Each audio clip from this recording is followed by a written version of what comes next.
A Twist of Fate by AdrianaintheSnow, Chapter 7. Over the course of the next 2 weeks, Janice was time and time again faced with the disconcerting fact that being around Patton was like breathing. He was an absurdly kind man who seemed to, at every turn, genuinely want to make their lives better, while also respecting their privacy and feelings. The fear that Patton would purposely do something to harm them in any way had slowly faded, despite Janice fighting to hang on to it tooth and nail. He still feared what he could accidentally do out of good intentions, or what could happen to them because they'd stayed in one place for too long, but he didn't fear Patton being malicious. There had been no tricks that Janice could see. There was always an escape route open for them if they decided to bolt. They were never trapped or manipulated. Janice could not find it in him to fear Patton. In fact, sometimes he felt himself fearing for the man because of what giving Remus and Janice shelter could mean for him. This was all very worrying because, if Janice had started to feel a twinge in his chest when he thought about leaving and never seeing Patton again once Remus fully regained his visions, then he couldn't imagine how much distress it would put Remus through when the day finally came. Remus had never had any of the restraint Janice had when it came to Patton. From the beginning, he'd all but attached himself to the man at every opportunity, often literally. Patton would sometimes give Remus piggyback rides around the house when he needed to do something, but Remus didn't want to be left alone. It was tragically adorable. Remus clearly adored living here, and he'd been all in from day one. Janice had already known Remus would be distraught when it was time to leave, but the day would be coming soon enough. Remus was already starting to get flashes of certain things. They were inconsistent and vague enough that Janice knew they couldn't leave yet, but they were still there. Still, even though Remus was attached, Janice hadn't had any question that Remus would follow him when the day came. And then that damned cat happened. Remus was running around the yard, and Janice was watching him from his chair on the patio. It was getting a bit too cold for Janice to be truly comfortable outside, despite the physical therapy helping him stay warmer recently. However, Patton had come out a few minutes ago to sit and watch Remus entertaining himself. He had brought Janice a rice heating pad that he'd warmed up in the microwave, as well as a blanket. Janice had curled around the warmth under the blanket and now felt quite sleepy. Sleepy, not tired or exhausted. He'd actually been getting full nights of sleep in a real bed, even if the twin bed was a little cramped with both of them on it. Yet, despite his warm laziness, Janice did not miss when Remus crawled under a bush. He sat up with a frown a couple of seconds after he disappeared. "What are you doing?" Remus just giggled. Janice sighed tiredly, ready to get up, but Patton beat him to it. He set a hand on Janice's shoulder briefly and not demandingly, which was why Janice did not throw it off. "I'll check on him," he offered. He waited a moment, and Janice realized he was waiting for permission. Janice nodded and settled back into his seat. Patton walked over to the bush and bent down. "What are you doing under there?" he asked, his voice light and happy. Remus laughed, and Patton gasped, but in an overdramatic happy tone instead of a worried or distressed one. "Is that a kitty?" Remus said something that Janice couldn't make out, and Patton reached his hand under the bush. Janice watched as, after a bit, he drew his arm back, and a cat's head popped out from under the bush. It followed the hand to bump up against it. Patton drew the cat out from under the bush with gentle pets and noises. Remus quickly scampered out of the bush himself and held out his own hand, mimicking Patton. The cat began to walk in figure eights in order to get the maximum amount of pets from the both of them. It seemed like it might end up being a never-ending loop, but Patton finally stood back up after a couple of minutes with one last pat to its head. Remus was left on the ground with the cat, giggling and continuing to pet it. Patton walked back over to Janice. "I'm a bit thirsty. Would you drink some hot tea if I made a pot?" he asked. Janice nodded absently, watching as Remus found a long blade of grass and started waving it in front of the cat to get it to play with it. Patton walked into the house to make tea. Janice continued to observe Remus and the cat. Remus went back and forth between playing with and petting the cat, seeming incredibly happy. He turned to walk away from it, and it followed after him, meowing unhappily. Remus giggled and turned back to pet the cat once more for a few seconds. This process repeated again and again until Remus finally managed to get to his intended destination. It seemed he'd spotted a bit of string that had been caught in a bush at the end of the yard. Patton returned around then. He had a second rice heating pad to switch out the old one with. Janice melted under it when he placed it under the blanket, barely remembering to take the warm cup of tea from Patton. Patton sat back down in his chair a few feet from Janice and glanced over at Remus and the cat, smiling softly. Remus managed to get the cat running around in circles and jumping to try and get the string. They played for a while until Remus seemed to get bored and plopped down onto the ground to allow it to crawl into his lap. Janus had allowed himself to get lulled into an almost doze by the calmness and the warmth. But he sat bolt upright when he suddenly heard a sniffle. The cat was still perched in Remus's lap, but the mood had shifted dramatically. There were tears streaming down Remus's face as he stroked the cat's head. The cat stretched up to sniff at his face as though concerned by the tears. Janus knew exactly what had happened. Patton, however, did not. He noticed Remus was crying only a moment after Janus had, and immediately rushed over to kneel in front of him. "Oh, Jimmy, what's wrong? Are you hurt?" Remus shook his head, starting to cry even harder. "Oh, honey," Patton soothed, moving to wipe tears off his face with his sleeve. "What's wrong?" "I love her," Remus sobbed, clutching the cat to his chest. Patton looked confused for a moment. "I don't want her to die." "Shh, honey," Patton said. "What do you mean?" "She's too little," Remus cried, "and she doesn't have a mom, and she's going to freeze to death." Patton hesitated. His thumb idly rubbed another tear from Remus's cheek as he thought. "What if we take her inside?" he asked. Remus's sobs quieted, and he looked up at Patton with watery eyes. "Huh?" Patton smiled at him slightly. "If we take her inside," Patton said, "she'll be nice and warm. We can get her a nice, soft cat bed and a blanket. What would happen then?"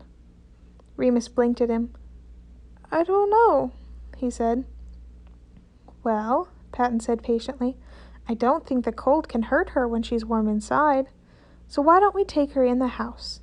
He turned to the cat and held out a hand, palm up, for it to sniff. "Do you mind if I pick you up, miss?" Patton asked it softly. The kitten just purred and bumped its head against Patton's hand.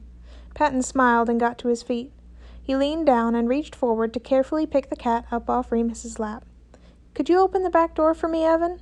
Patton asked. Janus had been frozen to his chair for the entire conversation, but he snapped out of it at the question and went to open the door for him. Janus and Remus would quickly find that he was not kidding. Patton did not just let the cat into the house, he also took it to the vet for a checkup and got it shots and even a microchip. Clearly he was expecting the thing to be a resident, far past the winter months. He then got it a collar with his address engraved on the tag and all types of toys, including a cat tree and a litter box. He did also get it a cat bed as promised, not that she ever used it. During the day she slept in Patton's lap, and at night on Janus's face. He even let Remus name the damned thing himself, and didn't even argue when Remus predictably named it something ridiculous. Diesel fuel. The thing proceeded to follow Remus around wherever he went after its christening. It adored him, and he adored it. Janus watched how much the two of them loved each other, along with how thankful Remus was to Patton for letting him save the cat with dread. How was he supposed to rip Remus away from all this when the time came? He honestly didn't know. Patton was acting cagey. Janus observed him suspiciously over breakfast, though it was nowhere near the same type of suspicious as it had been when they'd first eaten breakfast at this table. The man was practically vibrating in excitement over his toast. Janus was so distracted by his behavior that he didn't notice Diesel Fuel jump on the empty chair next to him until she'd hopped up and snatched the bacon straight from Janus's hand. "Hey!" Janus called after her. Remus giggled. "Teach that thing some manners," Janus hissed. Remus just stuck his tongue out at him. Patton reached over and put another piece of bacon on his plate. "Thanks," Janus said. "Of course," Patton said, with a smile far too wide for just being happy about Janus choosing to be polite. Janus narrowed his eyes at him. "What?" he asked. What? Patton asked. "Why are you being all too happy?" "I'm not," he tried. "You're a bad liar," he censored himself. Not because he knew cursing a lot made Patton uncomfortable. It was his own choice. "Okay," Patton relented, but didn't look all that torn up about not being able to keep the secret. "I have a fun surprise for you two." Remus immediately gasped. "A surprise?" "What type of surprise?" Janus asked. "It's a present," Patton said. Janus didn't have it in him to believe it could be anything other than a nice present. It was likely a present that was far too nice. Remus had even fewer reservations. "A present! For me!" "For you," Patton confirmed, And Evan, too, of course. Yay! Yay, present! Can I have it? Not quite yet, Patton said. It hasn't arrived yet, but it will today. Is it a pony or a dragon? Patton chuckled. It's not alive, no. You already have a pet, remember? True, Remus relented. Diesel fuel is better than any stinky dragon. Aren't you? The cat had finished eating her stolen bacon and was currently trying to fight Remus's socked foot, to the boys' delight. I'm going to have to ask you guys to spend a couple of hours either outside or in the basement, though. Janice let out a hiss of discontent at the prospect of outside. It was cold. Patton gave him an amused glance. Maybe the basement would be better for today. I agree, Remus said, eyes alight with mischief. We are not spying, Janice said firmly. Remus pouted at him. No, Janice said, trying not to laugh. Remus answered. Great, he'd be running interference all morning. Patton seemed to also be able to read Remus like a book, but did not bother to hide his amusement. Janice narrowed his eyes at him. He wouldn't be the one who would have to somehow restrain Remus to a basement. I'll let you two pick a movie, he tempted. Like that'll slow him down, Janice grumbled. When are we being exiled to the dungeon? Despite saying that, the basement was actually pretty nice in Janice's opinion. Staying down there for an extended amount of time still made him anxious since it was closed in, but a couple of hours were fine. It was 3 rooms. One was a giant sitting room with a little electric fireplace and a couch. There was also a mini fridge Patton kept juice in and a cabinet filled with snacks. It had a big TV and a case of movies. Patton called it the movie room, and they'd had a couple nights where they sat down there watching things for a few hours. There was also a bedroom and a small bathroom down there for guests. Patton had offered it to one or both of them, but neither he nor Remus were interested in sleeping underground. Remy's going to be here to help me soon, and then I'll ask you to head down, Patton told them. Janice nodded and went back to eating breakfast. The cat pawed at Remus for food, and he snuck her some. Janice pretended not to notice. The doorbell rang a few minutes later, and Patton went to open it. After a few seconds, Remy invaded the kitchen in a flurry. I come bearing coffee and flavored hot chocolate for those of us who can't have caffeine for medical and or my sanity reasons. Pumpkin? Remus asked. Of course, Remy said. Pumpkin hot chocolate for the pumpkin. Me? I'm the pumpkin? Remus asked, hopping up to stand on his chair in excitement. Remy swooped forward to pick him up under the arms and swung him around in a circle. You're the pumpkin. I guess that makes me a lunch lady gourd, Janice drawled. Hey, Patton said. No! Janice grinned and shape-shifted his arm to be longer so he could reach for the drink with an E on it. He took a sip. What is this? He asked. It tasted pretty good. Salted caramel. Because he's salty, Remus declared gleefully from Remy's arms. You get me, kid, Remy said. Janice rolled his eyes. Stupid, he said. Well, I did think about toasted marshmallow, but I thought that was in bad taste. Remington, Patton said, scandalized, but it startled a laugh out of Janice. Bastard, Janice said affectionately. That is not appropriate, Patton continued scolding. He just compared himself to an ugly gourd. I think he's fine with it. It was rude as hell, Janice said, but I can appreciate that. In truth, it was a bit nice to have someone talk about his scars like they were just normal features to gently poke fun at. He thought Remy may have picked up on that, but Patton still seemed appalled. Despite his continued distress, Patton still suggested that they go downstairs and pick out a movie so he and Remy could get started on the present. Remy sent Remus back onto his chair and handed him his pumpkin hot chocolate. Come on, Janice said to him, and no peeking on what they're doing. Of course not, Remus said innocently. I never do that. Remy snorted. Sure, kid. Come on, Diesel Fuel, Remus called. The cat hopped down from the chair she'd been on and followed after him toward the basement. I'll do my best, Janice told the adults, but no promises. He's slippery. If you can keep him downstairs for 30 minutes or so, we should be mostly okay. We just have to bring something in. You might hear some banging. Janice raised an eyebrow. Putting a lot of trust in you people. Patton smiled softly at Janice, and Janice felt his heart squeeze a bit. Instead of confronting those emotions, he turned on his heels and followed Remus toward the basement. Patton doesn't have any good movies, Remus complained, when Janice arrived at the bottom of the stairs. By good movies, he probably meant ones that were bloody and disturbing.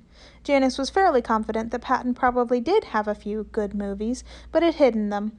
The only movies in the movie case Remus and Janice knew about were age-appropriate kid movies, and Janice wasn't going to put it into the boy's head that there may be others somewhere. Remus sighed and selected Mulan from the case. At least this one has swords. They started the movie, and Remus's eyes were already flickering to the staircase before the intro was finished rolling. He seemed to get even more interested when they could hear banging from upstairs. He twitched a bit, looking toward the steps, and Janice reached over and grabbed his hand without looking. "I wasn't gonna," he claimed in a whine. "No, Remus."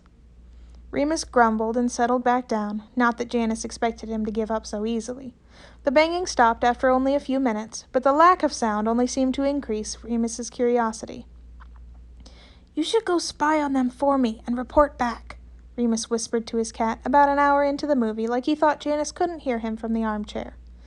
Diesel Fuel purred and continued to make biscuits on his thighs. "I will give you so much tuna if you do this for me." She bumped her head into his chin, and he sighed. "Why is everyone working against me? What did I do to deserve this?" Janice shape-shifted his arm to poke him in the side. He groaned and flopped onto his back. He looked up at Janice from the floor. "Want some more popcorn?" he said innocently. "I can make it." Janice replied, suspicious. "No, I think I'll be the one that makes it." Remus gave a put-upon sigh. "Fine." Janice shook his head and stood, turning to the small kitchenette. The little bastard made a break for it. "Hey!" Janice yelled. Luckily, he didn't have to chase after the nightmare, because said nightmare gave an indignant squeak near the top of the stairs. Remy carried a scowling Remus back downstairs. "I want to see!" he complained. "You'll see in a little bit," Remy replied, smiling. "Patton's finishing up a couple of things and sent me to come check on you two. It's a good thing, too, since somebody was making an escape attempt." "Was not," Remus claimed. "Oh, then what was it, my little convict?" "Reconnaissance."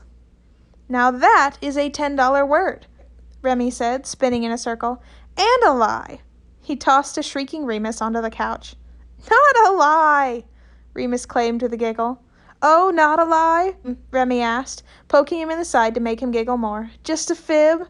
"No!" He hopped up and jumped over the couch. Janice shook his head at them and turned to make some more popcorn. It had been a dirty trick, but Janice actually did want some more. He watched Remy and Remus as the popcorn popped. Remy had far more energy than Janice did, and had proven himself a good outlet for Remus, who had boundless amounts of energy, whereas Janice often barely had any. Even now that he'd been eating right, sleeping well, and not spending most of his days in a shift, Janice was often exhausted. Remy, on the other hand, was able and willing to give chase around the basement as a giggling Remus attempted to dart for the staircase, only to be intercepted. Diesel Fuel contributed to the chaos, too, darting back and forth between the two of them. By the time the popcorn was finished, Remy had managed to snag a breathless Remus up and throw him back onto the couch. Janice walked over to them and dropped the popcorn into Remus's lap. "Here's your popcorn, you despicable creature." "Thanks," he said with a cheeky grin.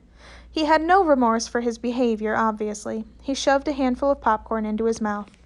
Janice was content to let Remy take over the keep Remus contained duty. He curled back up on the armchair to watch the rest of the movie. Remus chattered to Remy and bounced on the couch, but the cat seemed to have had enough excitement and had decided to come curl up on top of Janice. Janice allowed this only because she was warm, and explained as much to her, while scratching her ear for emphasis.